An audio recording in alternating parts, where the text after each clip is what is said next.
Not the sounds you want to hear in your bathroom. That is not normal, and that, some say, is a threat to their safety, even their lives. Good evening. I'm Samantha Jones. I'm Steve Savard. That water has been pouring for days, and tonight there's concern an entire building's floor could give way, taking people with it. News 4 has discovered the hazard at a familiar hazard zone, the Bridgeport Crossing Apartments in Bridgeton. The site's dangers are known to politicians in Washington, D.C. Only News 4's Ashley Lincoln is working to find out why conditions have not improved. Ashley? Well, Steve, right now that water is still pumping. We're in the basement of this unit that's in question, and this is where the leak is flowing down here in the basement. It's not as bad as what's happening above us.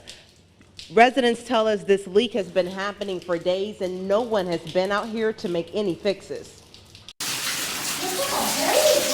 It is a hole! It sounded like someone was taking a shower. This Bridgeport Crossing apartment tenant, who asks we do not show her face, says she knew it was strange to hear running water in an apartment building where she's the only tenant. I go into the hallway and I could hear it, and it sounds like water's just like gushing out. She was able to get into this vacant apartment across the hallway where she discovered this.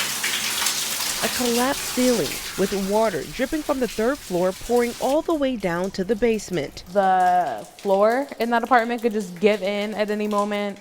Like, is it gonna affect my apartment because we're right next door? She suspects the leak has been running for days. Signs of that are evident by the water-stained bricks on the outside of the building. Very frustrating. News 4 first told you about their concerns last year when they had to deal with sewage backing up into their basement. Only after News 4 got involved did it get cleaned up by someone volunteering their services. Again, we're gonna go through this stuff again. Like, you know, we've already gone through stuff like this. We've reported on a series of code enforcement violations at Bridgeport Crossings that the city of Bridgeton says is still owned by TEH Realty. The company is being taken to court by dozens for breaches in contracts and code enforcement violations. Senator Josh Hawley even visited the property. I think it's gotten worse. Residents say little has been done since Hawley's visit, and TEH owners continue ghosting News 4 and Bridgeton city leaders, leaving them no other option but to sue. Tenants say some employees are still working in the leasing office.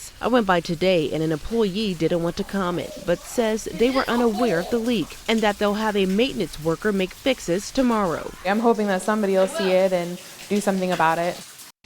Those conditions are nightmarish. We're back live in Bridgeton with Ashley Lincoln. Ashley, you mentioned that the people there have not seen quick action that Senator Hawley had talked about. Is the senator talking tonight?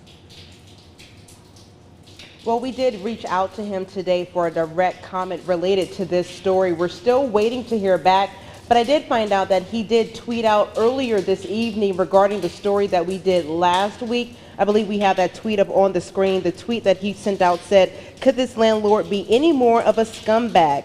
I'm asking the U.S. attorney to consider this new evidence, and I am also in touch with city officials as well as residents. TEH shouldn't be getting any federal money or any support at any location in the country." Now, we are in touch with Bridgeton city leaders. We have reached out to them. We are waiting a comment. They did tell me that TEH technically still owns this property. However, they are also having a hard time getting in contact with those owners. We will, of course, stay on top of this story, Steve. All right, we've heard these stories before. Ashley, thank you. Ashley Lincoln live tonight in